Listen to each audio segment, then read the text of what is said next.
Bonjour à tous. Eh bien, nous voilà ce soir pour un nouveau live avec Noémie qui viendra nous parler de l'importance du poil de nez. Bonjour, j'espère que vous m'entendez bien. Salut Claire, est-ce que vous m'entendez juste? Ça serait top de me dire si c'est bon ou pas pour vous. Et puis on attend Noémie pour qu'elle puisse se connecter. Bonjour à tous ceux qui se connectent.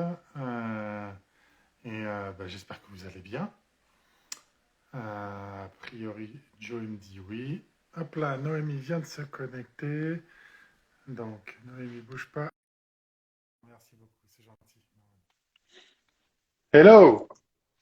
Salut, Salut, comment tu vas? ça va et toi? Très bien, je te laisse t'installer. C'est bon? Euh, c'est bon, t'es prête? Oui, ça va.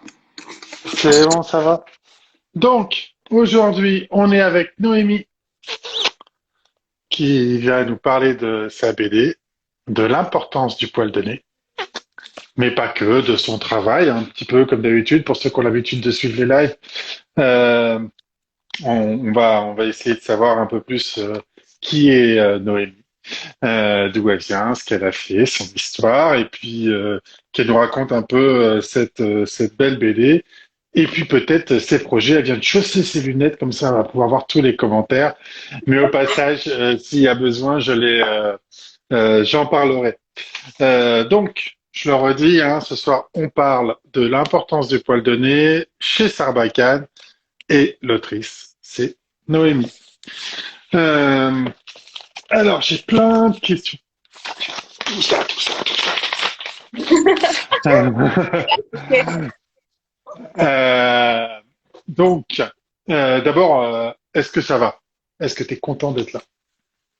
Oui, Contente grave. d'être là? Ça fait plaisir. Vu que Grave. j'ai pas de sortie, enfin, j'ai pas eu de contact avec le livre sorti, je pense que c'est sympa quand même, les alternatives Instagram, c'est bien.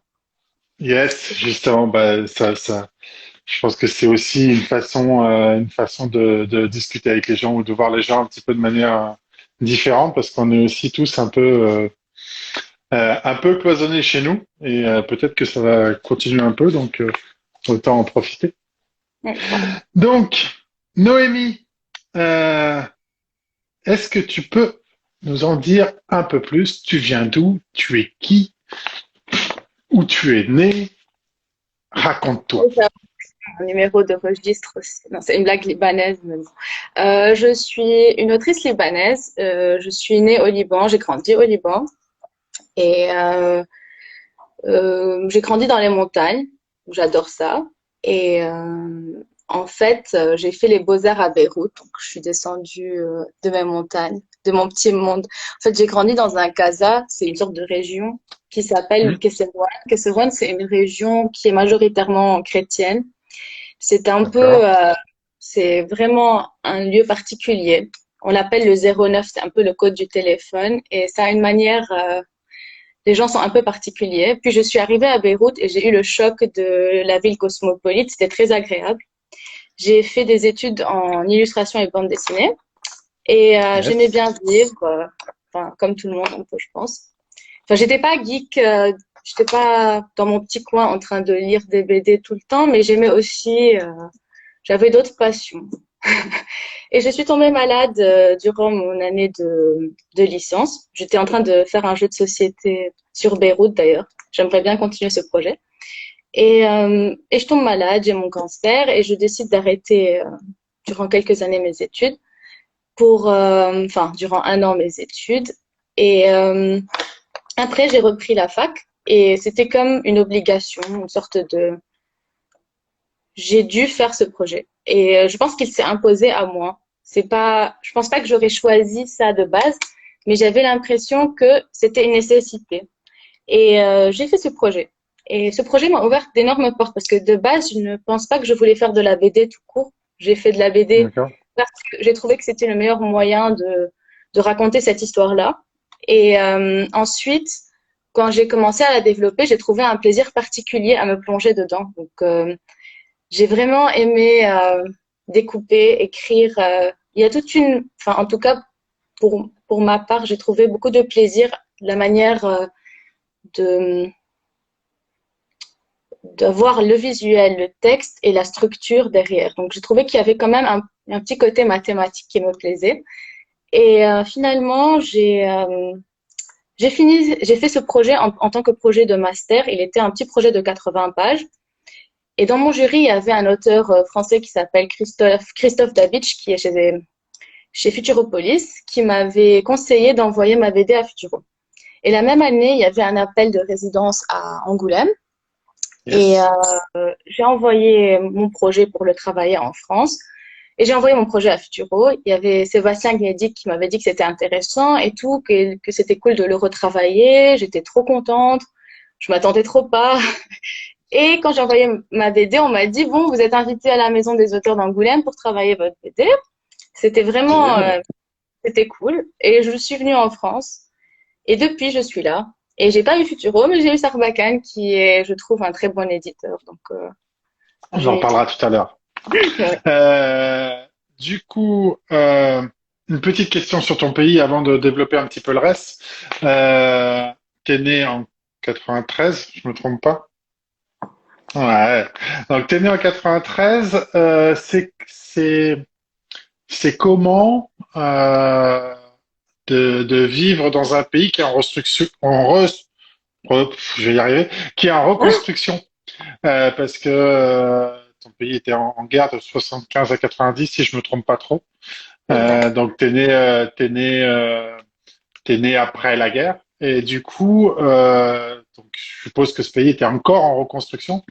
C'est, je veux pas y passer trop de temps dessus. Et puis si c'est un sujet que tu veux pas aborder, t'hésites pas. Mais voilà, comment on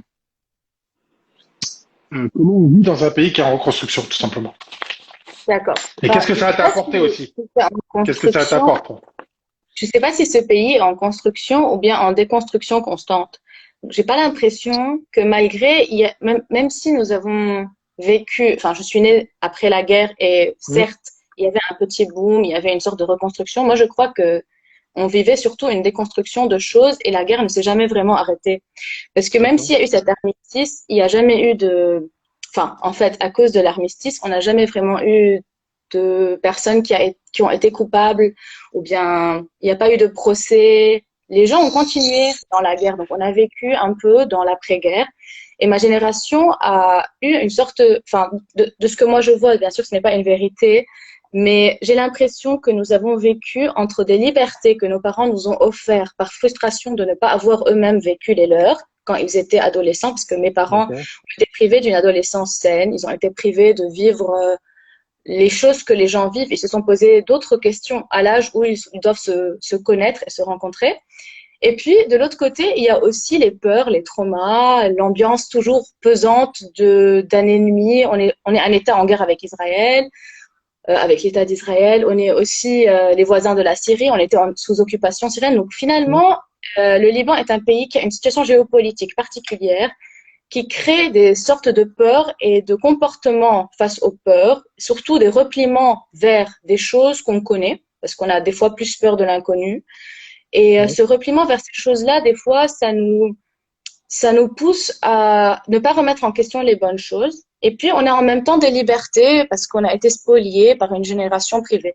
Donc, moi, je pense que ça a fait un petit dilemme chez les gens où, en même temps, on avait beaucoup de choses, de moyens, et en même temps, on était privé de remise en question, je trouve. Mais je pense que ma génération s'en sort pas mal parce qu'on est conscient du trauma de la guerre, conscient des nouveaux traumas et on travaille en principe, de ce que j'ai l'impression, activement à nous déconstruire, tu dis, pour reconstruire soi et le pays. Enfin, moi, je le vois comme ça. Bien sûr qu'il n'y a pas tout le D'accord. monde dans cette optique, mais c'est Non, pas. l'idée, c'était d'avoir ton avis à toi et de savoir comment tu avais vécu cette période. Et merci, merci beaucoup. Euh, du coup, revenons un petit peu à la BD, enfin à Oui, ton histoire plus professionnel entre guillemets. Tu as fait un master en bande dessinée et illustration, c'est ça, à Lyon? Oui. C'est ça. Et ton premier projet, c'était Lettres sous la porte ou on n'est pas... Je me suis trompé. Ok, bon, ça reste, c'est un sujet, enfin, c'est un projet qui va me suivre à vie. C'était mon premier projet post-master et Ouais. c'est de l'illustration, c'était pour les pays arabes. Enfin, en général, j'ai pris le projet parce que j'étais très contente. C'est une très bonne maison d'édition, mais les contraintes étaient un peu drôles parce que c'est pour les enfants et puis il y a des choses que je pouvais pas dessiner, par exemple un sandwich de falafel. Enfin, tu sais, il y a la sauce, le tarator. Et en fait, un truc phallique avec une sauce blanche, par exemple, ça passe pas.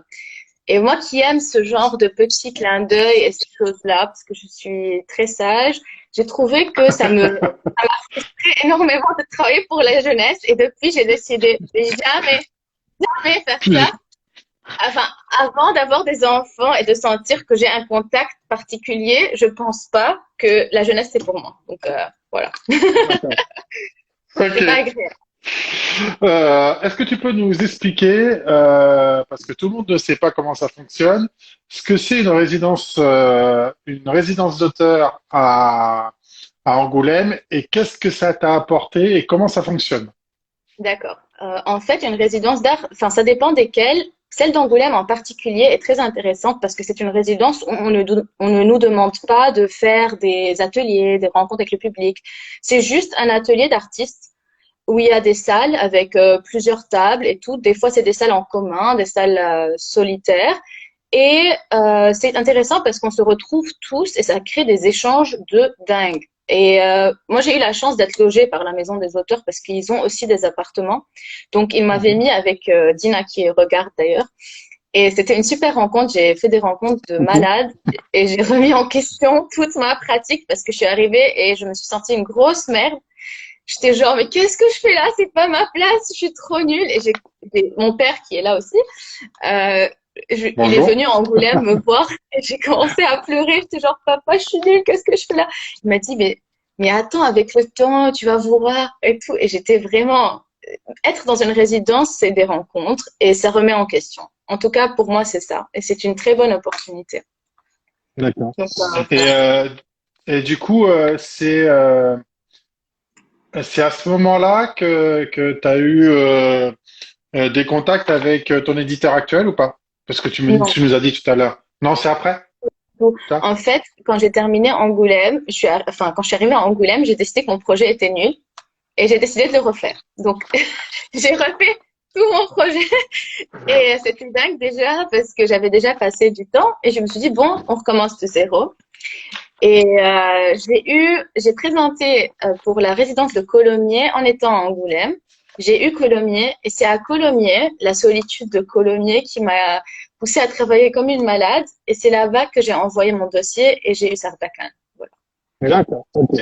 Et ton dossier, il faisait déjà combien de pages que tu nous as dit que ton dossier initial, enfin ton roman graphique tel que tu l'avais pensé hein, la première fois, faisait 80 pages, hein, c'est ce que tu as dit tout à l'heure, à peu près. Là, le truc fini, il fait 236 pages pour ceux qui l'ont pas lu.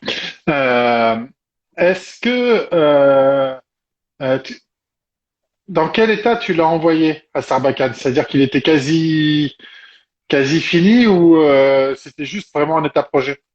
Pas du tout. En fait, ce qui est intéressant et je conseille si quelqu'un veut envoyer, en tout cas, j'ai trouvé que c'était la meilleure manière, c'est d'envoyer une sorte de scénario, un petit synopsis, un scénario, pas forcément, enfin, pas très détaillé, je trouve, avec 10 planches pour montrer que la narration fonctionne. Mais moi, j'avais déjà vu que j'ai eu le temps de le travailler, j'avais déjà fait un découpage. Et quand j'ai envoyé à Sarbacane, il m'a envoyé 6 pages de retour. C'était pas 5 remarques, c'était 6 pages imprimées avec des commentaires, des questions et tout. Et j'ai trouvé que à 90% de tous ces commentaires, c'était vraiment des questions super valables. Donc, j'ai repris l'écriture de nouveau.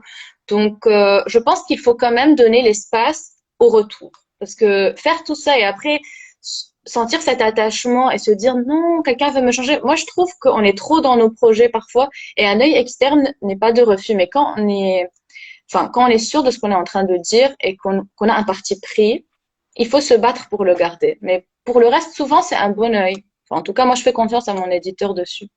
Ouais, c'est aussi le rôle de l'éditeur qui est là pour un bah, dire oui ou non, hein, parce que c'est aussi un petit peu ça.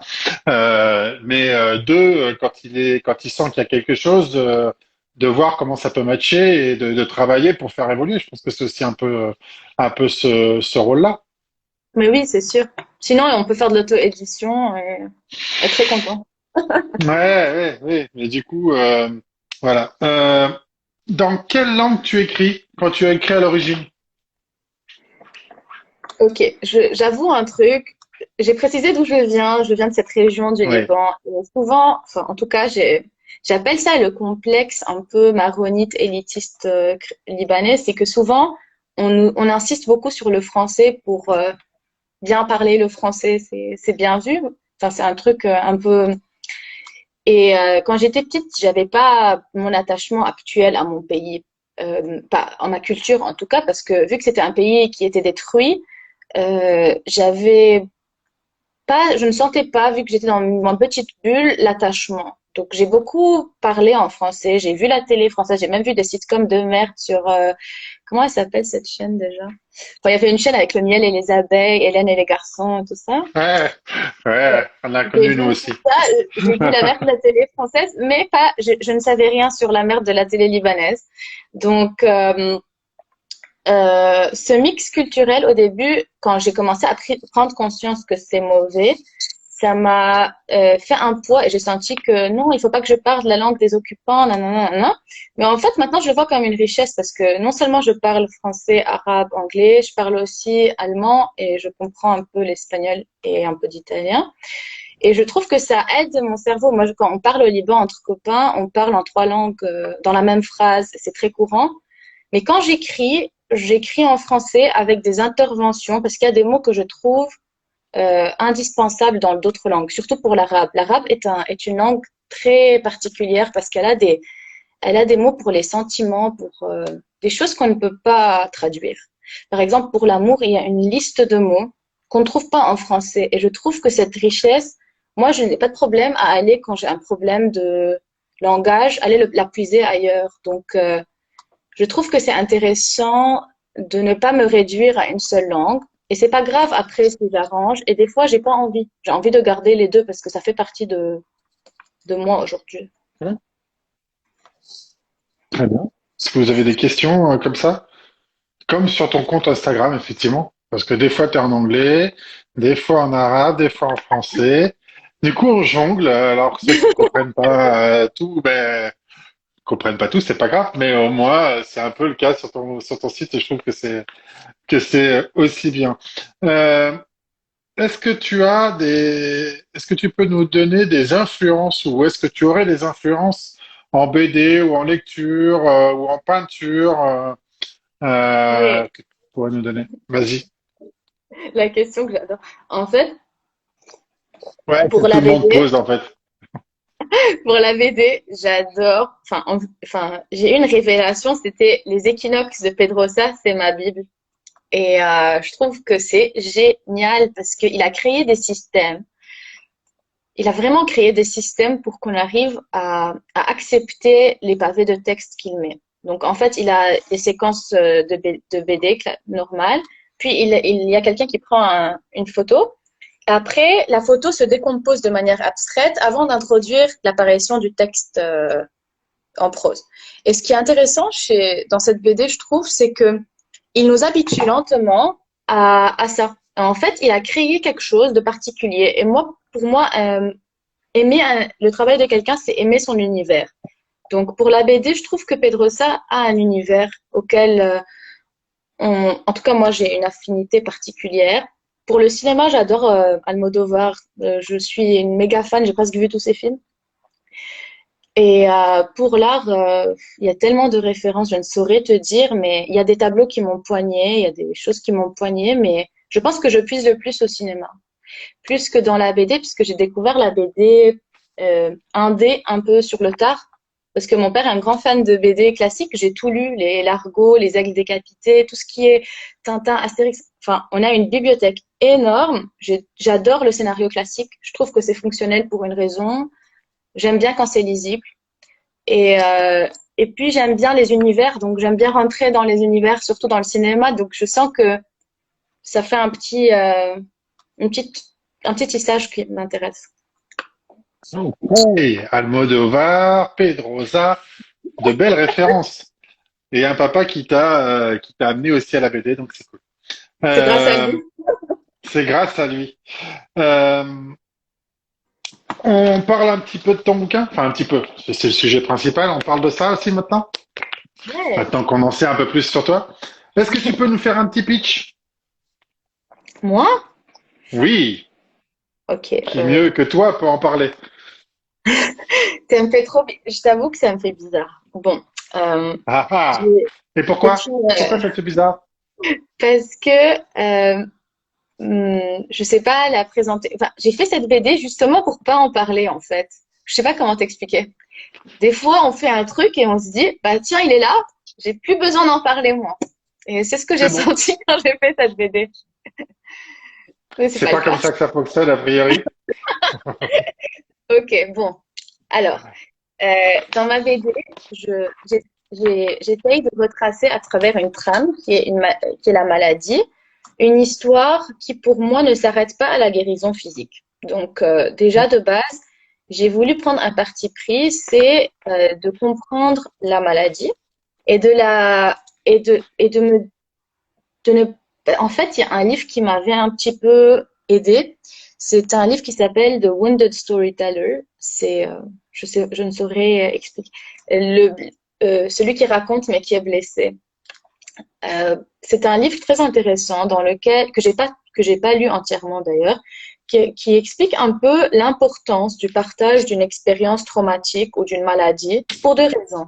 Il dit que quand on raconte, on est en train d'aider les autres et on est en train de s'aider à soi. Et en fait, quand j'ai fait ma BD, quand elle est finie, j'ai eu des médecins qui m'ont envoyé des messages. C'est des choses qu'on ne sait pas. C'est important de savoir. Même si moi, mon but, c'était pas de faire une BD sur la maladie. C'était un peu de raconter le trajet. C'est comme si c'était un élément modificateur quelconque, un trauma, et de rentrer dedans. Sauf que, en fait, l'importance de dire que c'est un cancer et de l'expliquer, c'est aussi pour expliquer les particularités de ce que cette maladie a fait enfin déjà dans mon corps, dans mon rapport à moi, dans mon rapport aux autres. Donc, je me suis vraiment attardée sur, enfin vraiment, j'ai pris ça comme une trame. Il y a ma vie avant, quelque chose qui se passe, ma vie change. Bon, ce quelque chose est supposé ne plus être là, mais on voit son ombre encore. Donc, il est là encore. Donc, j'ai voulu m'étendre sur toute cette partie et ma particularité, mon affinité personnelle, c'est de raconter les choses à travers l'intimité parce que c'est là où les choses se passent et qui sont les plus intéressantes. Donc, si je vais venir, par exemple, te raconter une histoire, je te connais pas assez, je ne vais pas te raconter quelques détails sur ce qui s'est passé avec moi aujourd'hui ou bien hier. Et en fait, ce détail-là, c'est le truc que peut-être j'ai honte ou je suis pas trop en paix avec, mais en fait, c'est ce détail que je t'ai pas dit qui fait que cette histoire est importante pour moi et qu'elle me trottine. Donc souvent, quand je raconte à quelqu'un quelque chose, je me dis, ah, j'ai pas dit ce détail, c'est ce détail qui me tracasse. Quand j'ai envie de savoir quelque chose, c'est pas pour avoir l'avis de l'autre, c'est juste pour voir ce que je me cache. Et finalement, dans cette BD, j'ai décidé de prendre toutes ces choses et de me dire, ces trucs que j'essaye de me cacher, je dois les mettre en face de moi et je dois essayer de travailler dessus. Et voilà, c'est un peu ça. D'accord. Alors il y a Mélissa qui l'a chroniqué ta BD, qui dit une sorte de libération. Enfin, c'est un petit peu comme ça qu'elle l'avait vu, euh, qu'elle avait vu comme ça aussi. Mélissa, c'est Bullé with la Miss. Ah Oui, oui, la Mélis. Elle en avait très bien parlé. Qu'est-ce qu'il y a d'autre? Après, on me dit que c'est à moi de parler, mais non, c'est pas à moi de parler. Voilà, très bien dit. Tout le monde est content de ce que tu nous as dit. Du coup, effectivement, on a vraiment l'impression que euh, tu nous livres tout sans cacher, sans te cacher, mais sans aussi cacher ce que ça fait.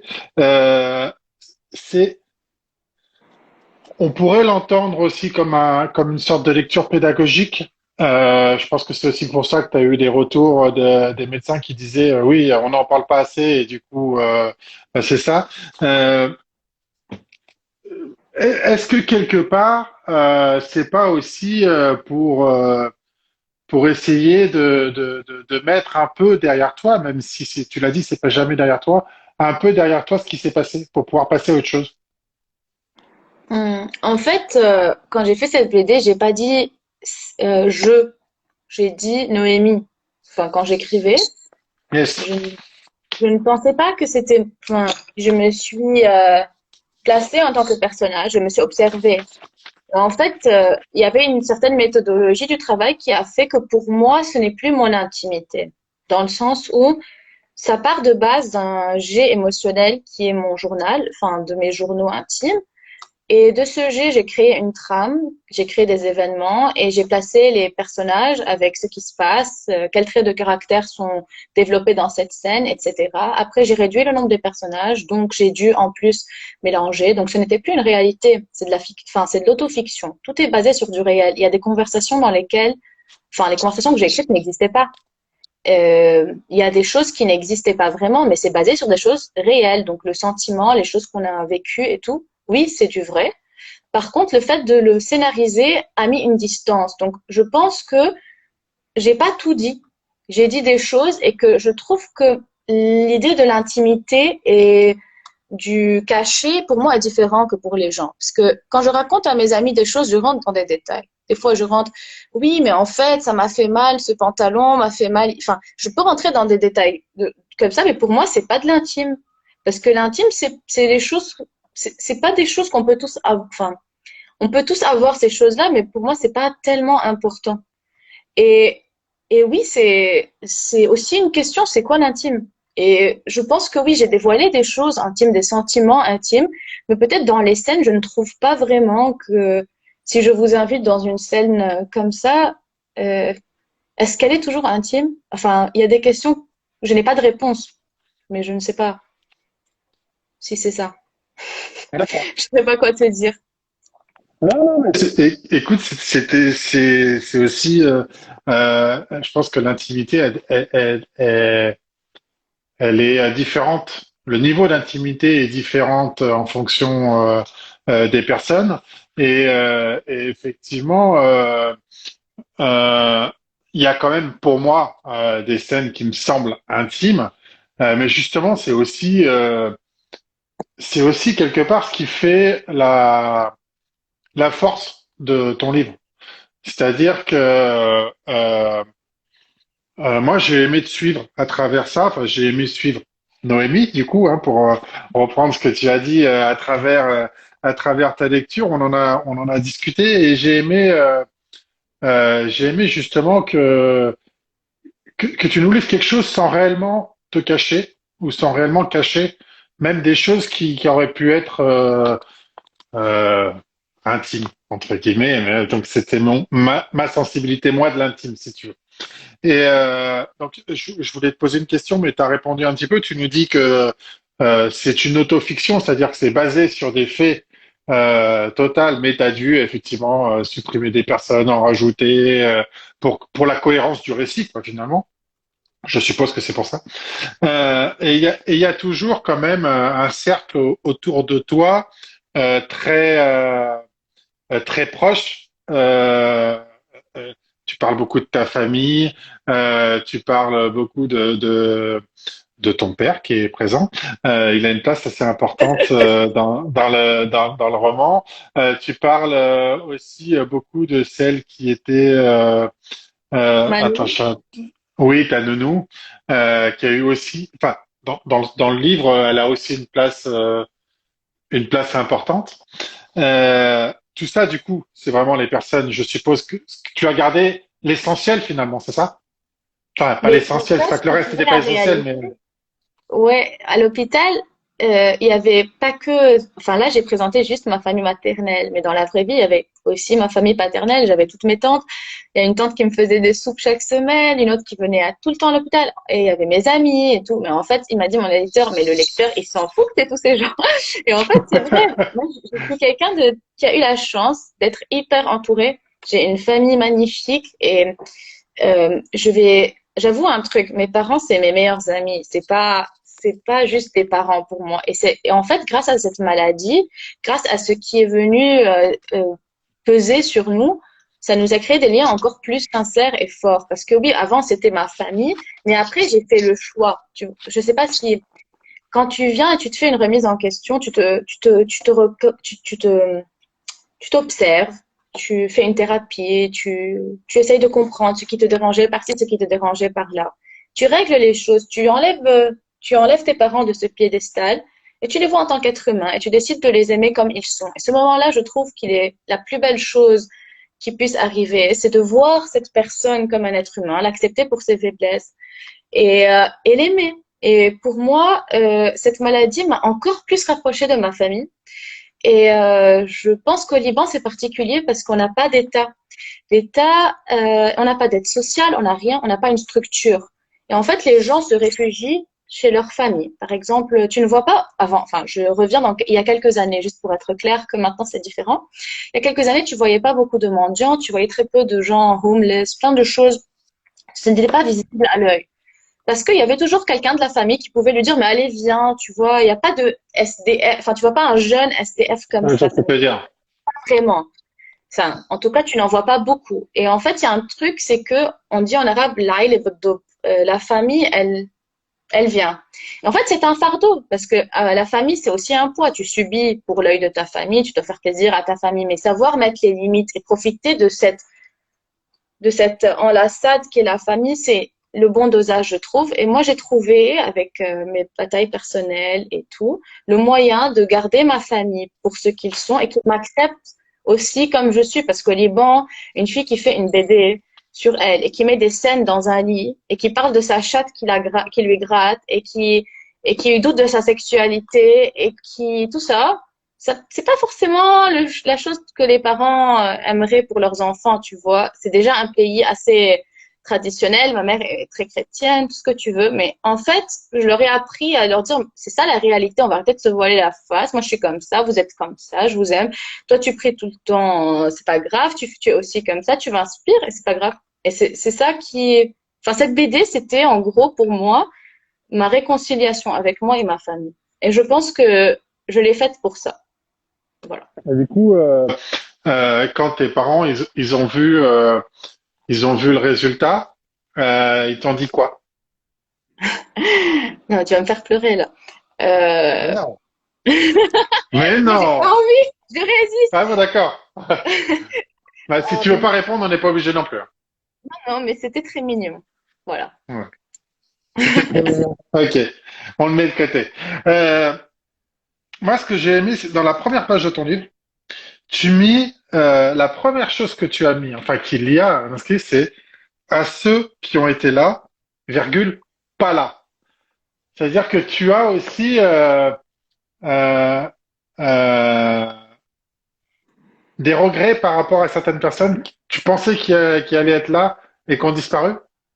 J'ai un ami particulier, je pense qu'il est là.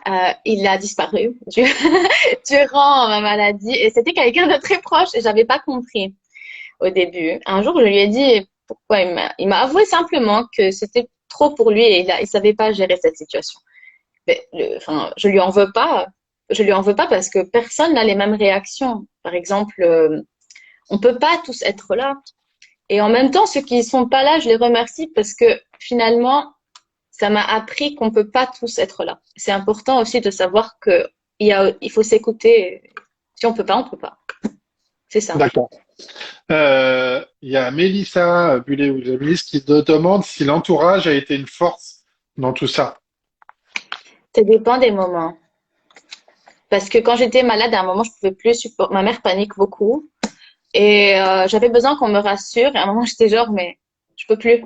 Et c'est ma sœur qui venait me rassurer. Donc, des fois, Tu, c'était tu, pas très le- tu simple. le dis, tu le dis dans les, enfin, tu l'expliques comme ça que parfois, effectivement, bon, j'aimerais bien qu'on m'aide un peu plus, effectivement.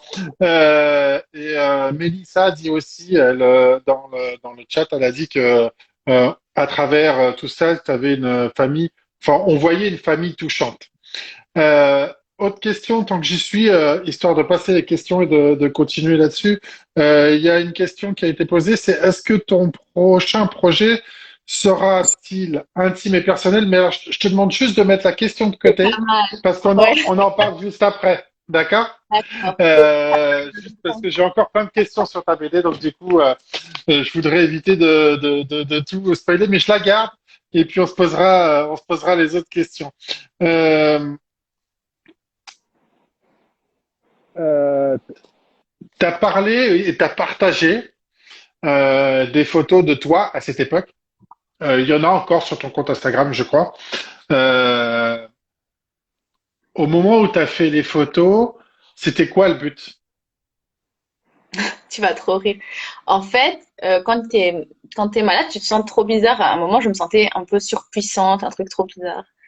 Et enfin, quand je commençais à guérir, il y a beaucoup de gens qui me demandaient de venir faire des motivational speech, genre venir parler. Et je fais une page sur cette BD où je me critique un peu parce que c'était un peu, tu te sens comme un gourou et les gens te posent des questions et tu commences à dire oui, tu peux. Toi, tu es dans ta phase euphorique, tu te crois roi du monde. Et à cette période, j'ai pris des photos pour deux raisons. La première, c'est que je voulais garder une trace du changement et je voulais surtout avoir la vision de quelqu'un d'autre sur moi. Parce que moi, je me suis prise en photo. Mais j'avais aimé l'œil de ce photographe qui était un ami aux Beaux-Arts à l'époque parce que il avait un truc où, au début, on avait un concept, c'était de prendre trois photos pour montrer l'évolution. Mais ces photos que j'ai partagées, c'est pas les photos qu'on avait prises pour ce que nous on voulait faire. On voulait faire une sorte de campagne, un truc où on voulait montrer les faits, un truc très brut et plat et Ouais, tout. très brut. Ouais. Et après, j'ai gardé de belles photos, mais les autres, je les montre à personne. J'ai hyper honte de les avoir prises et elles sont cachées dans un disque dur et c'est bon. D'accord. On ira voler le disque. Euh, Qu'est-ce que je voulais dire d'autre? Qu'est-ce que nanana. Euh, Est-ce que t'as pas l'impression, et là je parle juste de la maladie, que cette maladie finalement t'a fait passer dans un monde adulte plus vite que tu aurais voulu le faire? Et je vais répondre à cette question par une autre question. Naître au Liban après la guerre ne rendrait-il pas adulte avant l'heure? C'est vrai aussi. Non, mais oui, oui, effectivement, peut-être que ma question était bête. Non, Non, non, non, mais mais attends, je n'ai pas de certitude, mais j'ai l'impression que depuis que, enfin, en tout cas, je me suis sentie responsabilisée tôt. Mais ça a, si tu veux, si tu veux que je te réponde concrètement, ça a accéléré ma crise d'adolescence. Voilà. t'as accéléré ta crise d'adolescent. Ok. Euh, Parlons maintenant de ta façon de travailler, si tu veux bien. Ouais. Tu Tu veux voir travailles un dessin ou la BD? Ouais, si tu nous montres des dessins, c'est super. Ok, mais c'est très différent comme processus. Je peux te montrer un D'accord. dessin, c'est plus marrant. Yes, vas-y. Enfin, là, ceci est un dessin, je sais pas si tu l'as vu sur Instagram, le dessin du Haram Lake. Vas-y, montre-moi. Enfin, celui-là. Normalement, j'ai vu. Si, si, j'ai vu ça. En fait, il est tout petit. Et comment ça se passe quand j'ai un projet pareil? Ça commence comme ça. Ça commence par une envie D'accord. qui, qui est une sorte de un gribouillage comme ça. Je montre au client et j'espère qu'il va pas se dire, ah, c'est de la merde. Donc, je dis, écoute, j'ai cette intention, ça va être bien, t'inquiète. Au début, c'est comme ça. Donc, je commence comme ça et après, je commence à faire des croquis de qui sont vraiment D'accord. pas beaux pour le coup. Tu peux le faire avec un peu plus de recul, du coup, on le voit bien, parce que trop près, après, on voit pas. Voilà, comme ça, c'est bien. C'est parfait, là.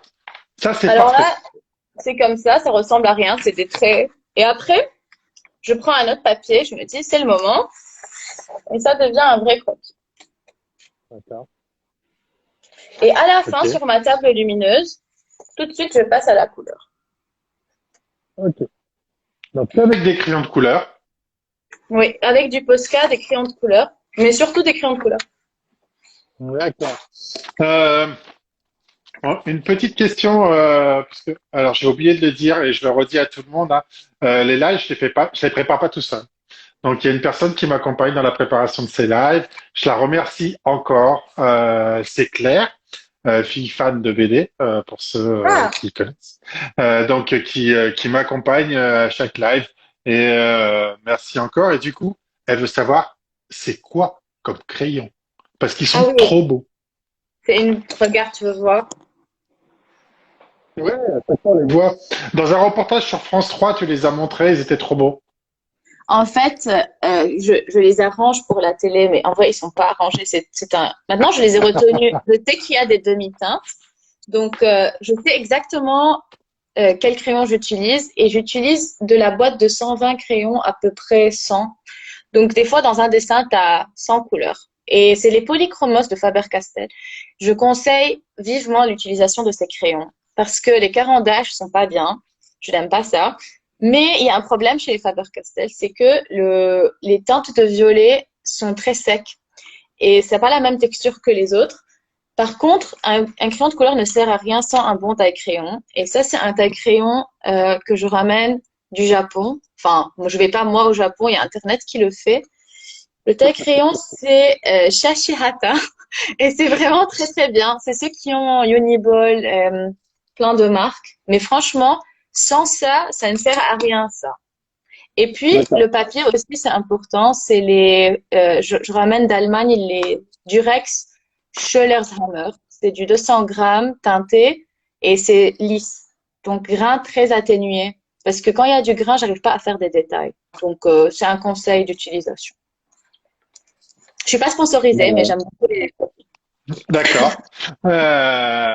Euh, je suis d'accord, parfois la mine se barre trop souvent. Ouais.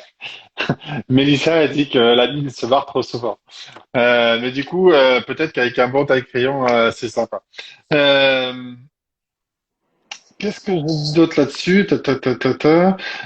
Du coup, quand tu fais ton scénario, enfin, pour ta BD, comment tu as procédé? Là, on a parlé du dessin, de la façon de dessiner, mais pour l'écrire, parce que tu as utilisé des carnets, si j'ai bien compris, pour noter tout au fur et à mesure. Mais comment tu as réalisé, comment tu as travaillé sur ton storyboard, sur tes dessins, pour pouvoir présenter ça en amont et puis après pour réellement créer toute ton histoire. En fait, c'est hyper long. Je vais te faire court parce que c'est super Ouais, long vas-y. d'habitude. Je mets une trame temporelle où je Ouais. vois les scènes et je mets, comme je t'ai dit, scènes, personnages, traits de Mhm. caractère qu'on découvre et tout. Mais en fait, il y a des techniques de scénario classique que j'aime beaucoup, c'est implant et payoff. Si on veut rigoler sur une scène X, il faut qu'on ait compris que ce personnage, par exemple, si euh, X est radin, quand il va faire un truc de radin, pour qu'on rigole, il faut qu'on ait compris avant qu'il est radin. Histoire Donc, il là, faut ouais. qu'il y ait une ou deux scènes révélatrices et on comprend après et on rigole. Pour moi, c'est des maths, le scénario. C'est des scènes, c'est des additions, c'est on comprend ça là, on comprend ça là. Et pour qu'on puisse comprendre quelque chose après, il faut qu'il y ait eu ça avant.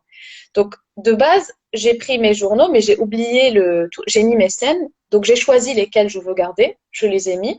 Puis, j'ai décidé de commencer par un chapitre et de revenir en avant. C'est pas du scénario classique, mais c'est une stratégie de cinéma où on commence par une scène, on revient un peu en avant et on revient dans la scène et on continue. Donc, j'ai voulu faire ça.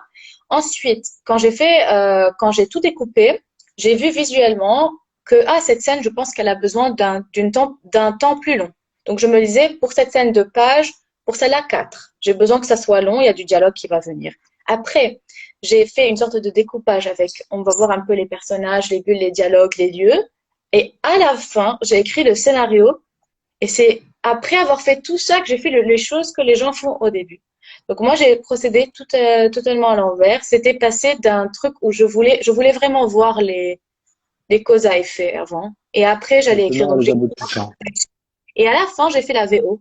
Donc la VO est venue lier la sauce. Donc c'est venu à la fin. Ok. C'est un peu comme ça. Très bien. Une question, comment tu te sens avec toutes ces fans? C'est une question qui a été posée dans le chat. Comment je me sens avec quoi?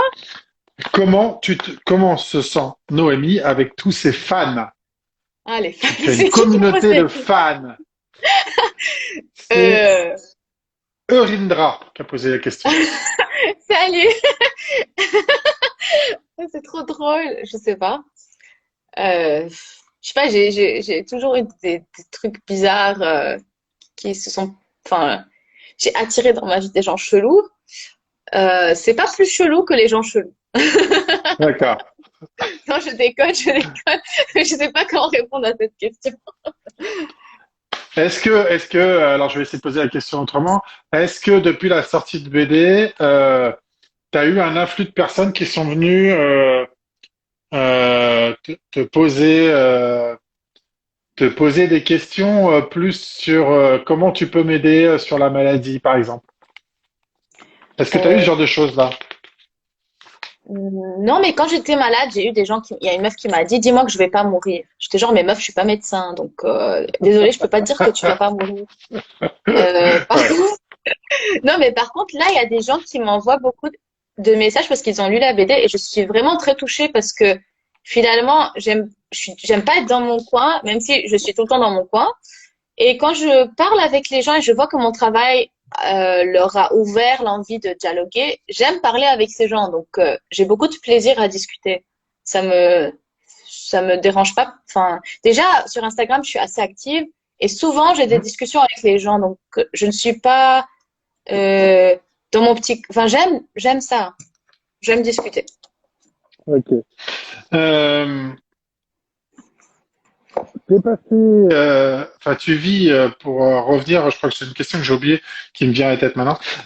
Tu vis enfin là, tu vis à Toulouse, hein, si on est bien d'accord, mais tu vas souvent au Liban, notamment tu y étais pour les fêtes, si je me trompe pas.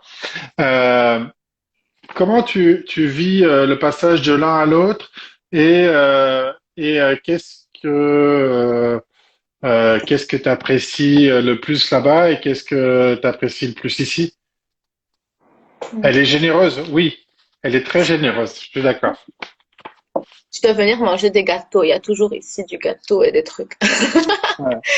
Euh, hmm. Franchement, je vis ça comme une déchirure un peu. Enfin, la condition d'exilé est compliquée parce que je ne sens pas que je suis là uniquement par choix. Parce que même si j'ai eu des opportunités, je suis là parce que je me sauve la peau aussi. Parce que mon pays s'effondre tous les jours, un peu plus. Et je le vois s'effondrer. Et là-bas, quand je suis là-bas, je suis comblée aux anges parce que je suis entourée des gens que j'aime. Par contre, je sais qu'ils ne vont pas bien, je sais que le pays va pas bien, je sais que des fois je vais me dire ah putain, j'aurai pas l'électricité demain, hein. Je sais que ah putain, j'ai pas ce petit truc, il y a pas de il y a rien qui est là tout le temps. Tu sais que tout peut disparaître. Tu ne sais jamais quand. Alors cette idée de vivre tout le temps dans cette insécurité, moi, m'a fatiguée énormément. Et je pense que même si en France c'est pas facile du tout et qu'il n'y a pas la même chaleur et que les gens sont pas aussi généreux et que souvent enfin, je sais pas, moi je suis un peu chauvine, je l'avoue, et c'est un défaut.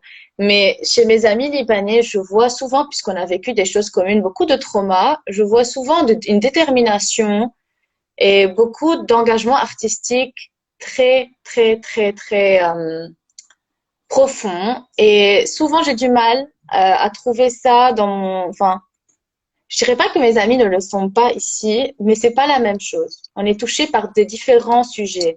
Cette peur du lendemain qu'on a constante, cette insécurité crée des liens incroyables. Et c'est pour ça que je pense que me priver d'aller chez moi et de me ressourcer de ces choses-là existentielles, ce serait ma fin. Mais j'espère que, enfin, mon but, c'était, avant que la situation soit aussi mauvaise au Liban, de vivre entre les deux. Et j'espère qu'un jour, ce sera possible. Parce que vraiment, le meilleur combo, ce serait d'avoir les deux. D'accord. On a une question sur ton pull de Noël en janvier. C'est pas un pull de Euh, les promos, ça fait un pull de Noël chez nous. Mais justement, c'est ce qui a été dit. Il y a marqué question. Votre pull est incroyable. On dirait un pull de Noël en janvier. En plus, il est raccord avec les couleurs de l'album. Moi, je En ne fait, fais que redire ce qui a été écrit par, sans vouloir dénoncer, les aventuriers de l'étrange. salut. Écoute, mon pull, c'est un vrai vintage qui était à ma tante qui est designer. Et la plupart de mes pièces viennent de chez elle. Donc, je la remercie, Coquine, pour tous tes habits. Tu m'as toujours habillée et j'espère que tu n'arrêteras jamais. Et elle a de D'accord. belles choses. Ok. Euh, revenons sur tes couleurs et sur l'utilisation des couleurs. Alors, c'était le cas déjà, je trouve, sur l'album jeunesse que tu as fait. Pourquoi ce choix de couleurs très très chaudes, très euh, euh, voilà, très vives parfois pour raconter ton histoire? Hmm. Enfin, on pose souvent cette question, mais je sais pas, parce que j'ai acheté la boîte de crayons de couleur et c'est venu naturellement d'utiliser tout ça. Mais par rapport à la BD particulièrement, j'ai utilisé le orange pour symboliser la maladie, parce que quand je faisais pipi après la chimio, c'était un orange particulièrement laid. Et puis, pour un petit clin d'œil politique, au Liban, le parti du président, c'est un parti orange et c'est un parti que je trouve horrible. C'est comme tous les autres partis, hein, mais j'ai un lien particulier parce que j'ai grandi un peu, j'étais un peu dans ce, enfin, j'étais pas dedans, mais quand j'étais petite, j'aimais bien ce parti avant de commencer à réfléchir.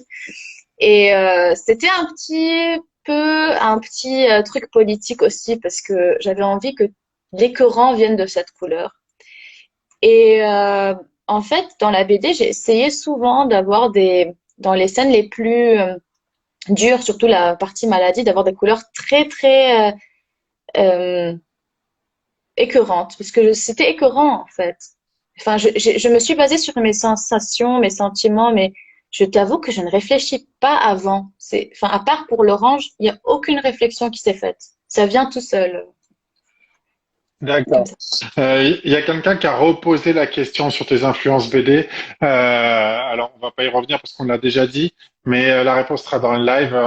Elle a cité plusieurs choses assez intéressantes. Pedrosa et Almodovar. Voilà. Et tu pourras écouter plus précisément dans le live en replay tout à l'heure si tu le souhaites.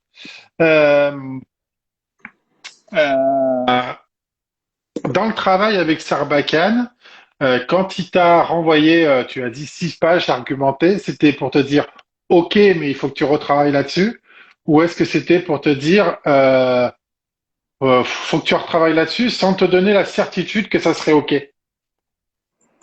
Hum, non, c'était la première option. Ouais. C'était C'était arrange. OK, on est d'accord, mais il faut arranger ça, quoi. Oui, OK. enfin, il m'a jamais imposé. Il m'a posé des questions. Il m'a dit, est-ce que c'était ton but? Explique-nous un peu. Est-ce qu'il faudrait pas développer? C'était jamais, non, tu dois faire ci, non, tu dois faire ça. Très Ouais, on est correct. vraiment dans l'échange. OK. Euh, Est-ce que tu as eu, parce que tu l'as dit que tu l'avais proposé à plusieurs personnes, tu as eu de nombreux refus de la BD ou pas? Ah oui, j'ai eu un atroce, enfin atroce. J'ai eu l'association qui m'a envoyé un message. Enfin, en gros, on en a marre des récits de cancer et tout. J'étais genre, mais enfin, c'était vraiment un message pas très cool. Et lui, c'était vraiment, je me suis dit, ok, bon, voilà. Mais sinon, il y a eu beaucoup de gens qui étaient intéressés. J'ai une éditrice même qui m'a dit, je veux tes prochains. Elle était intéressée par mes prochains projets. Elle est très sympa d'ailleurs.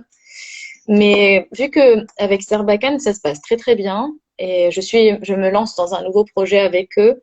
Je pense que j'aime bien cette idée d'avoir, enfin, un esprit de maison. Moi, j'aime bien. Je connais Claudine, je connais Xavier, enfin, le fait de savoir que je vais travailler avec ces gens. Je sais comment ils travaillent, je sais combien ils aiment ce qu'ils font, je sais combien ils vont donner de l'énergie. Ils m'ont beaucoup aidé et travailler avec cette équipe, pour moi, c'est cool parce que j'aime bien les rapports qu'on a.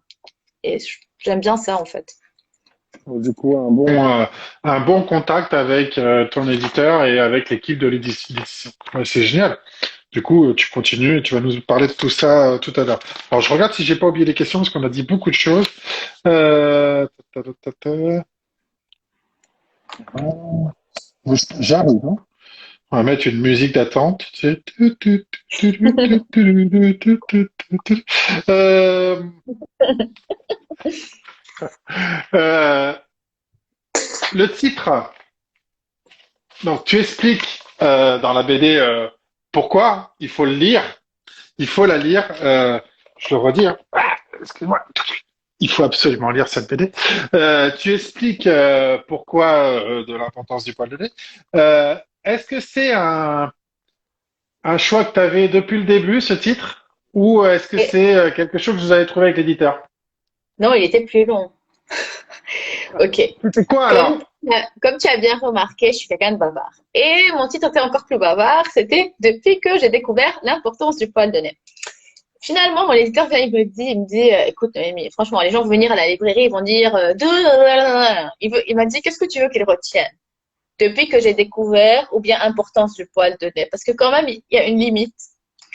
Et vu que j'aimais bien, il y avait une chanson de AC/DC qui avait un titre très très long. Et j'adorais me challenger de retenir les noms longs des choses. Finalement, j'ai cédé parce que j'ai trouvé qu'il avait raison. Et voilà, je l'ai gardé comme ça. D'accord. Ok, donc toi, tu as apporté quelque chose, il t'a reposé la question, et en fait, c'est dans ce que tu nous dis depuis tout à l'heure, il y a réellement eu cet accompagnement, cet échange avec ton éditeur, et on voit que ça s'est bien passé. Ok, une question, qu'est-ce que tu aimes comme musique? C'est des questions dans le chat, hein. Euh, Qu'est-ce que tu écoutes là? ACDC, donc ok, ça c'est Ah noté. non, pas du tout. Ça, c'était mes trucs d'ado. Là, c'est trop drôle. Tu sais, quand tu quittes euh, la maladie des gens qui partent de leur pays, j'écoute beaucoup de trucs que j'écoute jamais au Liban, de la musique populaire et tout. Mais j'ai un ami qui m'a fait une playlist qui s'appelle Roy. Il est super sympa. Enfin, souvent, on me fait des playlists, j'aime bien. J'écoute un peu du Lou Doyon, j'aime bien son ambiance. Et Ouais. enfin, j'aime bien tout. Je suis pas particulièrement fan de quelque chose, mais j'aime beaucoup mélanger. Ça dépend du mood. Et puis, enfin, la musique que j'écoute le plus, c'est Netflix en dessinant. J'adore regarder des séries débiles. C'est génial. Genre des trucs un peu légers, des trucs comme ça. Tu sais, les séries où il y a 10 beaux mecs et 10 belles filles à la plage et ils doivent pas s'en passer pour pas perdre de l'argent. Quand je dessine, je surkiffe les trucs légers. Et je suis trop contente parce que ça fait un bruit de fond. C'est complètement con. Et je suis contente. Mais en fait, c'est histoire d'avoir de pas te sentir toute seule et d'avoir quelque chose qui tourne en boucle derrière. Ouais. Ouais. Et bah, Est-ce que c'est tu te souviens intéressant du pour titre? toi. Est-ce que tu te souviens du site, du titre ACDC qui était hyper long? Ah non, plus du tout. C'est triste. Ah mince. Ça viendra. Euh, Ça viendra. Ok. Euh, on a dit pas mal de choses. Je pense que j'ai oublié 150 000 questions. Mais c'est pas bien grave. Pourquoi si dans ton album tu signes simplement Noémie? Je signe Noémie Naoum. Je signe prénom, Oui, prénom. prénom, prénom. Oui. Et Parce pourquoi? que, euh, bah, c'est trop bizarre ce que je vais te dire, mais j'ai l'impression qu'il y a une malédiction sur ma lignée et que j'ai envie de couper ma malédiction. C'est chelou, mais D'accord. c'est Ok. particulier. Et alors, c'est peut-être intime et tu peux me dire, tu veux pas m'y répondre, hein. Du coup, est-ce que tes parents, euh, quand ils ont vu que tu signais juste ton prénom, ils t'ont pas dit bah, pourquoi tu signes pas avec ton nom? Mais c'est pour ça que je rigole, parce que ma mère m'a demandé et je lui ai dit, et mon père m'a dit, mais non, mais c'est pas une malédiction, il faut pas que tu vois les choses comme ça si tu le vois en malédiction. C'était la conversation il y a 2 jours.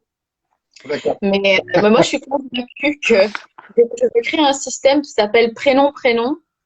C'est chouette. D'accord. Et qu'est-ce qui signifie ton prénom? En arabe, Naoumé, Ouais. Noémie, c'est Ouais. douce. Et Hnen, c'est tendresse. Et je m'appelle Douce Tendresse. Douce Voilà. tendresse. Comme c'est joli. Ils ont bon goût, tes parents. Euh,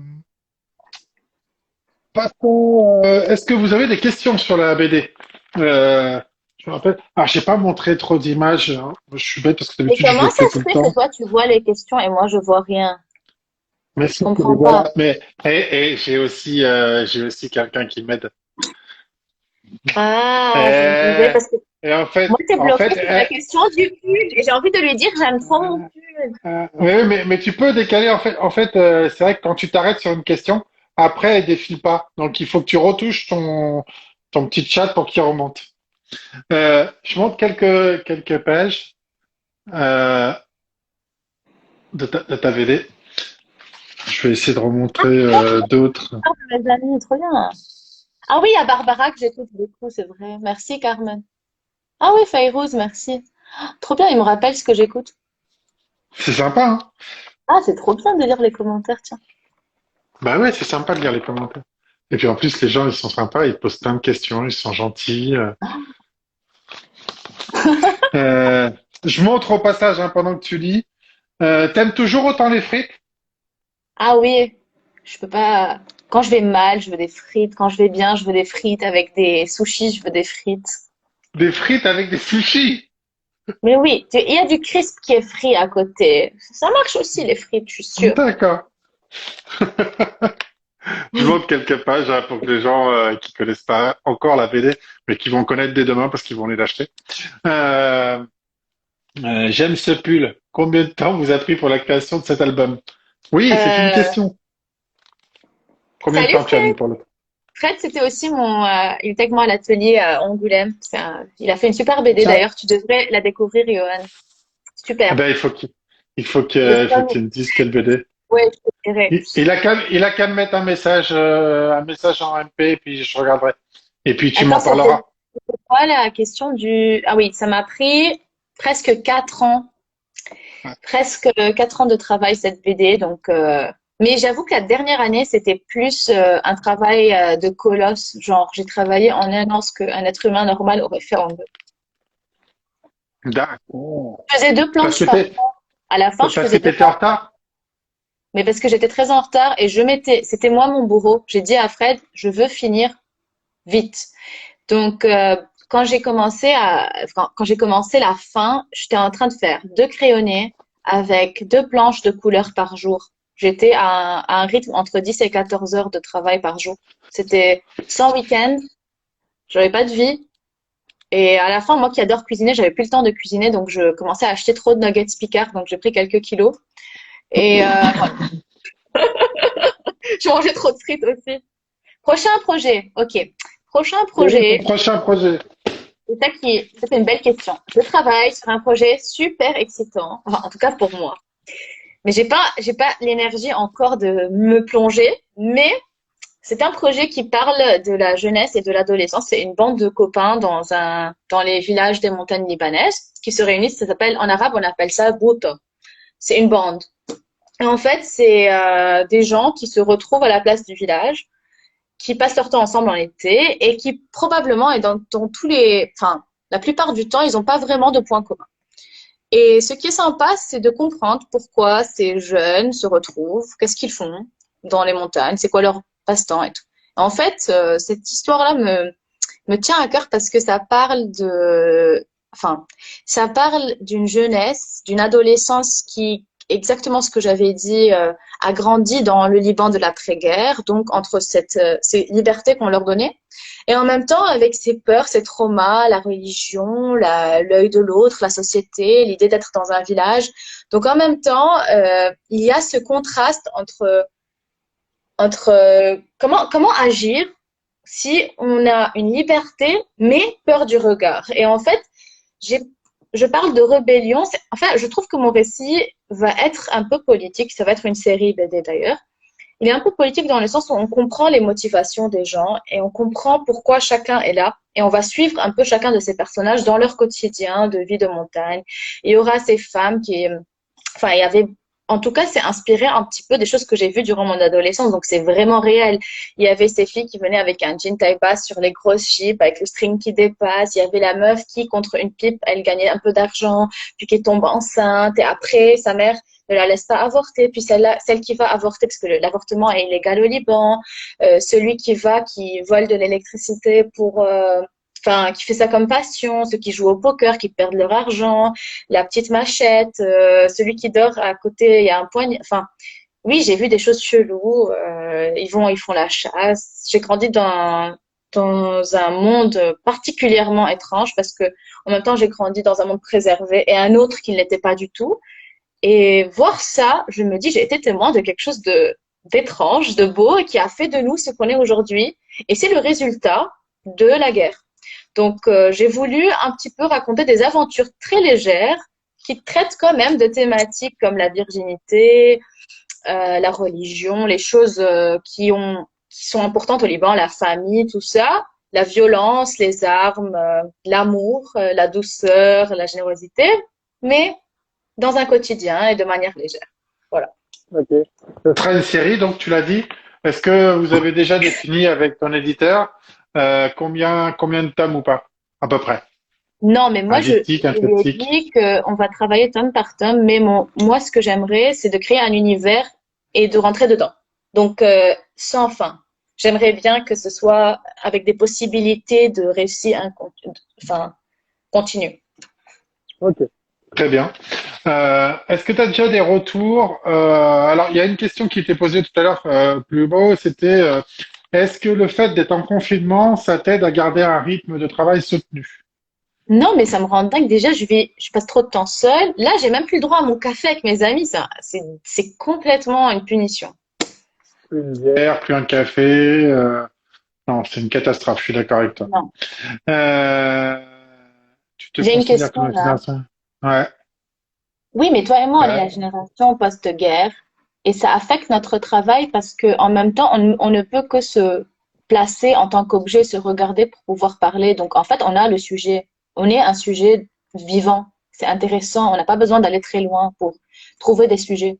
En même temps, chaque projet nous aide à se comprendre plus et à aider la génération entière à… Enfin, en tout cas, moi, je vois les choses comme ça. Chaque personne qui travaille sur une des choses qui nous restent, ou bien une des choses qui a fait de nous ce qu'on est, c'est toute une génération qui s'éveille dessus. Donc, même si je n'ai pas la prétention de dire que je suis en train de réveiller une population, au contraire, je dis juste que le fait de m'y pencher et que tu t'y penches et que tous on s'y penche, on va avancer ensemble. C'est un moyen de guérir une société. Voilà. Euh, Merci. T'as été faire une séance de dédicace au Liban, dans une de tes librairies préférées. Euh, C'était la première que tu faisais là-bas, si j'ai bien compris. Comment ça s'est passé? Tu l'as dit tout à l'heure, c'est une femme qui parle d'un quotidien parfois intime dont les choses n'en parlent pas, une jeune femme, et du coup qui fait de BD. Déjà, j'ai deux questions finalement. C'est un, comment s'est passée cette séance et est-ce que pour toi c'était très très important d'aller faire cette séance de dédicace? Et la deuxième, ce que je ne sais pas, c'est au Liban, ton livre, il est vendu en français ou il est vendu en une autre langue? Ok, alors là, il est vendu, c'est cette version-là, mais le Liban est majoritaire, enfin, il est un peu francophone. Majoritairement, je ne sais D'accord. pas, mais il est francophone, enfin, souvent francophone. Ma question, enfin, ce que j'allais te dire, c'est, ma BD va être traduite d'ailleurs en arabe et en anglais bientôt, mais Génial. moi, j'étais pas très, les dédicaces, c'était cool qu'elles se passent, mais j'étais très gênée parce que ma BD en France, elle coûte 25 balles, 25 euros. Au Liban, D'accord. il y a eu une dévaluation de la monnaie. Donc, à l'époque, ça aurait été 30 dollars. Aujourd'hui, 30 dollars, c'était l'équivalent de 45 000, enfin, on va dire 45 000. Maintenant, elle est à 267 000. 267 000, c'est plus que 5 fois le prix. Et il y a des gens qui, 267 000, c'est la moitié de leur mois. Donc, ma BD était aussi chère que la nourriture. Enfin, je sais pas comment les gens vivent aujourd'hui avec la Ouais, crise, je c'est vois ce que tu veux dire. catastrophique. Ouais. Donc déjà, venir dire aux gens, venez acheter ma BD, ça m'a gênée. Ensuite, il y C'est avait un pas ce autre que truc, c'est pas ce c'est que que t'as dit. C'est pas ce que t'as dit sur ton Insta, je crois, ou je sais plus où tu l'as dit, mais tu t'as aussi envoyé un message aux gens en disant si vous voulez juste venir échanger, venez. oui. Donc j'ai dit, la première chose que j'ai faite, c'est que moi j'étais gênée de base, mais quand il y a eu l'événement qui s'est mis en place, il y avait aussi mon fantasme de signer ma BD au Liban, c'était un rêve. Donc en même temps, je me suis dit, bon, il faut être honnête. J'ai dit aux gens, venez, même si vous pouvez pas acheter la BD, je m'en fous. Ça me fait plaisir de vous voir. Il y a même un ami à moi qui m'a dit qu'il y a des gens qui vont l'acheter en commun et se diviser le prix. Il y a eu des histoires un peu dingues qui se sont passées. Mais j'en garde un très bon souvenir, même si c'était avant les fêtes, il y avait trop d'embouteillages, beaucoup de gens n'ont pas pu venir, plein de choses se sont passées. C'était quand même pour moi voir le public libanais, enfin en tout cas il y avait surtout mes amis. C'était très cool d'être entourée de mes amis, vraiment, ça fait du bien. Ça fait du bien. Mm. Ok, merci. Aujourd'hui, est-ce que tu vis seulement à travers la BD ou est-ce que tu travailles sur d'autres projets qui te permettent de vivre?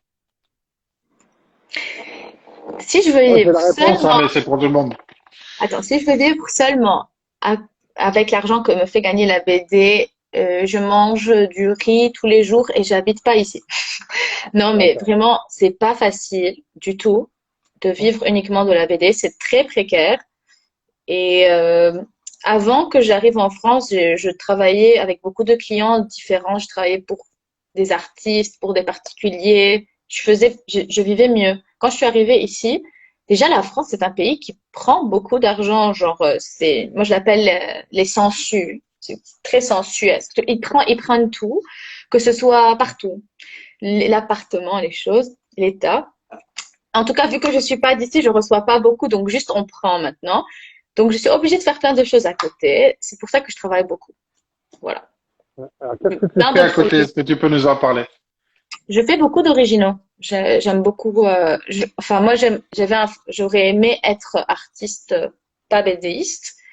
Donc, dans mon temps libre, j'essaye de développer un petit peu ça. Mais j'aime trop faire la BD en même temps. C'est très contradictoire parce que la BD, ça prend trop de temps et c'est ingrat. Et l'autre, tu vois vraiment les choses naître vite. Donc, je pense que j'ai besoin des deux. D'un Et je équilibre. fais aussi la presse aussi. Un peu de projet pour la Ok, presse. le procès pour la presse. Du coup, ça me revient à une question que je voulais te poser, que j'ai pas posée tout à l'heure. Comment, si tu dois te présenter aujourd'hui à des personnes que tu connais pas, tu dis quoi? Je suis auteur de BD, autrice de BD, pardon. Je suis artiste. Je suis quoi? J'ai dit, je m'exprime en couleur, c'est tout. Je m'exprime en couleur. Oh, mais c'est joli ça. C'était sur mon profil Tinder, j'ai écrit ça. Je m'exprime en couleur. Sur ton profil Tinder. Oui, je parlais de manière professionnelle. Moi, je parlais pas. C'est D'accord, pareil. donc tu t'exprimes en couleur aussi bien sur Tinder que sur, Non, je mais suis en train de chercher l'autre tu réseau m'as dit comment professionnel. tu te présentes. Et dans ma vie, je me présente toujours comme ça, que ce soit avec les gens du travail ou bien pareil. Ah, tu viens de me faire rire, j'adore. Euh, Et toi, tu m'as fait quoi? qu'est-ce que je... qu'est-ce que je voulais dire? Est-ce que tu exposes tes Oui, originaux? j'ai exposé au Liban, j'ai exposé en galerie. Ici, pas encore, mais j'aimerais bien, oui. D'accord. Enfin, j'avais Ok. des expos à Toulouse dans des lieux culturels, des médiathèques, des trucs comme ça. Et oh, choupinou. Mais sinon, au Liban, c'était en galerie, c'était sympa. Je vendais beaucoup d'originaux. Maintenant, je vais tout de suite. Moi et les clients et moi, on se parle tout de suite. Mais D'accord. Ouais, voilà. t'as un site hein, Non, pour ceux qui nous suivent. Je crois que c'est- t'as ton propre site. non, je suis vraiment pas. Enfin, je T'as suis pas un juste site sur internet? Instagram. T'as pas un site internet où tu exposes, où tu montres ce que tu fais? J'avais un site où je vends, mais je l'active 2 mois par an. Donc, Ah, c'est d'accord. plutôt Instagram. Ah, ok, impeccable. Mais c'est bien Instagram. Ouais. Euh, la preuve, s'il n'y avait pas Instagram, on n'en serait pas là. Euh, est-ce que tu aimerais, en dehors de tes projets, de ta série, tu es autrice et dessinatrice, est-ce que tu aimerais écrire pour quelqu'un? Et si oui, pour qui? Et est-ce que tu aimerais dessiner pour quelqu'un? Si oui, pour qui? Waouh. Trop belle question. Hmm. Ouais, des fois, ça J'aimerais m'arrive. écrire. J'en ai une ou deux comme ça qui sont bonnes sur l'ensemble du live. Et c'était celle-ci. Ah non, mais elles sont géniales. Enfin, j'adorerais écrire pour des gens. J'aime beaucoup raconter des choses. Et j'ai pas le temps de raconter tout ce que j'ai envie. Donc, si quelqu'un veut dessiner pour moi, je serais ravie. Mais j'avais un ami qui a bu aujourd'hui d'ailleurs un café chez moi. Lui, un jour, on s'était dit, je trouve c'est un très bon narrateur de base. Il écrit bien. Je trouve que c'est pas mal. Enfin, il y a des gens, je trouve. Enfin, j'ai deux amis. Il y a Zelda Pressigou avec qui on a fait de l'illustration. On aimerait monter un projet ensemble. Elle est super balèze, super chouette. Et enfin, moi, je suis ouverte à ces choses. J'aime beaucoup les échanges. Mais par rapport à moi dessiner pour quelqu'un, je sais pas si j'ai un ego qui ne me permet pas de faire ça, mais il y a des gens qui, oui, il y a des gens, ça me parle, j'ai envie qu'on le fasse ensemble. Il y a des gens qui m'impressionnent beaucoup, mais ce sera des récits courts. Je ne pense pas que je pourrais longtemps plonger dans l'univers de quelqu'un d'autre. J'ai quand même j'ai envie de raconter des trucs.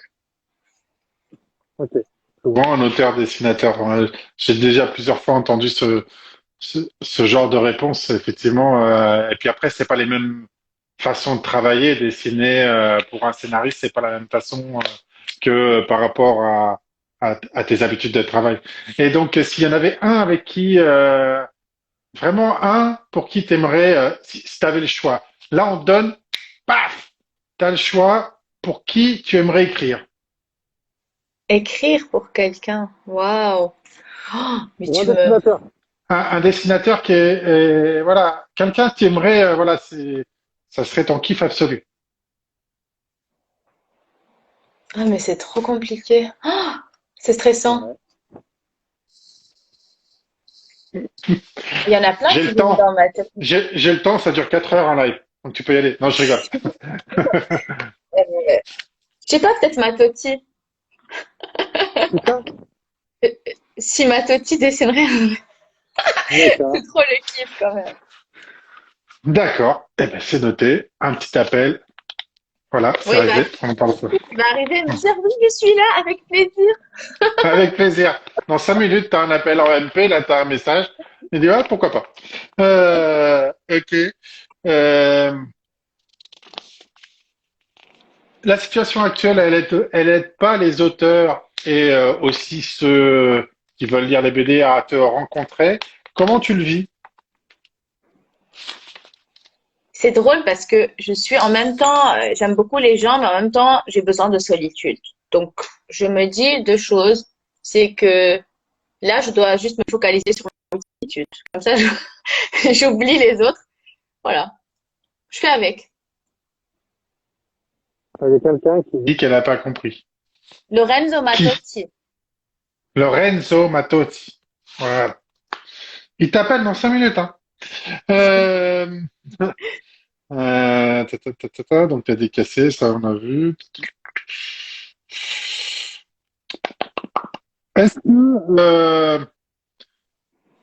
Est-ce que, étant une autrice libanaise qui a sorti une BD en France, est-ce que tu as eu des retours des personnes du Liban qui disaient waouh, c'est super, c'est la réussite ultime, c'est génial ou des choses comme ça? n'a pas la Hum. réussite ultime. Mais waouh, Il y a des Les gens qui autrices étaient aussi. waouh, t'as pu le faire, oui, surtout les étudiants. J'ai reçu beaucoup de messages des étudiants des beaux-arts, surtout, qui me demandaient des questions, des trucs comme ça. Mais non, pas vraiment. Non. D'accord. Ok. euh, est-ce qu'il y a des questions? Moi, je crois que j'ai fait un petit peu le tour. Mes Mais je peux questions. je peux t'expliquer un truc, en fait. Au Liban, un best-seller, c'est à peu près 500 exemplaires. Donc, de base, avoir pour but de ne publier qu'au Liban, c'est problématique parce que tu ne peux pas en vivre. Donc souvent, les auteurs libanais enfin, ils travaillent avec de l'export. Enfin, on travaille soit à D'accord. l'étranger, soit avec l'étranger. Donc c'est un trajet qui est plutôt récurrent. C'est pas particulier. Ok. Alors, Là, on vient de le taguer, donc dans 5 minutes, il te parle. Et alors, ça va, toi aussi. Autre question, est-ce que tu as déjà des retours sur les ventes? Hum, Pas vraiment, non. Parce que, en fait, on peut pas savoir, enfin, vu que c'est des gens qui prennent des BD et qu'il n'y a pas encore le temps d'avoir les retours, on sait pas combien, enfin, je sais ok. qu'il n'y a pas eu T'as une les ventes, réimpression encore, mais je sais que on ne sait pas encore. d'accord, ça n'a pas eu de réimpression. Est-ce que ça a été tiré à combien d'exemplaires? Je sais que c'est un grand chiffre, mais combien, je sais pas. Comment ça? Bah, je Frédéric, il sais devrait pas. être là pour nous dire ce soir. Je peux lui demander, et si tu sais, tu me racontes, ce serait bien. Bon, ok. Moi, je crois que j'ai fait le tour. S'il y a d'autres questions, posez-les et on répondra tout de suite. Je voulais quand même te remercier encore. N'hésitez pas à lire cette BD, elle est vraiment superbe.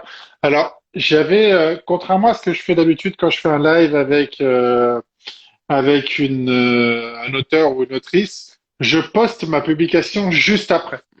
Et cette publication, en fait, pour être très honnête avec tout le monde, et c'est elle qui a déclenché le live, puisque Noémie m'a renvoyé un petit message juste après pour me remercier. Je dirais pas Noémie ce que tu es en train de faire. Et du coup, on a commencé à échanger juste après. On a commencé à échanger. Et du coup, ça a déclenché le live. Donc, je reposterai la publication en story juste après. Et je te remercie pour ça, parce que je te l'ai déjà dit aussi, mais merci pour les échanges qu'on a eus autour de la BD, autour de tout ça, de ta vie aussi. Mais merci vraiment. Ouais, t'arrives à la fin, Atsu. Et Atsu, il faut absolument que tu regardes, tu vas adorer. Euh, donc, je vous la recommande. Hein, et bien entendu, en story, si vous voulez revoir euh, ce que j'en ai dit, bah, vous pouvez voir en story. Allez visiter le site de Noémie sur la page Insta, elle est super. Euh, voilà. Et si vous voulez, vous pouvez aller voir aussi Mélie, elle avait fait une très belle publication aussi. Voilà. Voilà, c'était vraiment une belle BD. Moi, j'ai vraiment aimé. Je te remercie d'avoir accepté pour le live. C'était Merci à super toi, sympa. Johan. C'était super. Franchement, d'habitude, je te dis, quand je t'ai posé plein de questions, j'ai senti que, enfin, je sais pas. D'habitude, on pose jamais les questions aux gens qui posent des questions. Alors moi, j'étais intéressée de comprendre pourquoi tu posais des questions. Voilà. Ça m'a permis de comprendre les chroniqueurs BD et vous êtes intéressant en fait. Il faudrait faire une BD sur les chroniqueurs BD. Mais c'est chouette. Voilà. Ça viendra. Euh, ça pourrait être une BD intéressante. Je suis pas sûr, je sais pas, je suis pas sûr qu'on soit intéressant, mais au moins, Mais c'était cool c'est drôle parce d'échanger. que vous donnez l'intérêt aux choses. Quand je réponds avec des cœurs. Ouais, vas-y, t'as le droit. Merci encore, merci à tout le monde d'être là et vous êtes restés très nombreux une grande partie du temps. Et merci à toi. Et puis Merci encore, j'espère à Johan. bientôt. Oui. Et puis à très bientôt. Ciao ciao Ciao. et à Merci bientôt à tout le monde. Salut Shadia. Ah et Shadia, si tu la connais pas, je suis sûr que vous entendriez bien. Je dis beaucoup. ça comme ça. Shadia, j'ai fait un live avec elle. Je t'avais montré, je crois, le live avec qui j'ai fait avec Shadia en te disant que j'irai pas jusque-là. D'accord, tu me Ouais, redis parce que j'ai une mémoire pas très. ouais, mais je te rebalance le Super. live. Et puis Shadia, elle est géniale et voilà, c'est une artiste que j'apprécie énormément et qui je m'entends très bien. Ah, mais Et si, tu viens de me rappeler. Oui, oui, oui, oui. tu Oui, sais, oui, oui. avec Le Sophie. détective, ouais. Je te remercie encore vraiment. Moi aussi. Merci à ton papa qui est resté pendant tout le live. Merci à toutes les personnes qui sont venues. Encore une fois, c'est toujours un grand plaisir de passer du temps avec des auteurs. Et c'était un très grand plaisir de passer du temps avec toi. Je te Moi remercie. aussi. Ciao tout le Ciao. monde!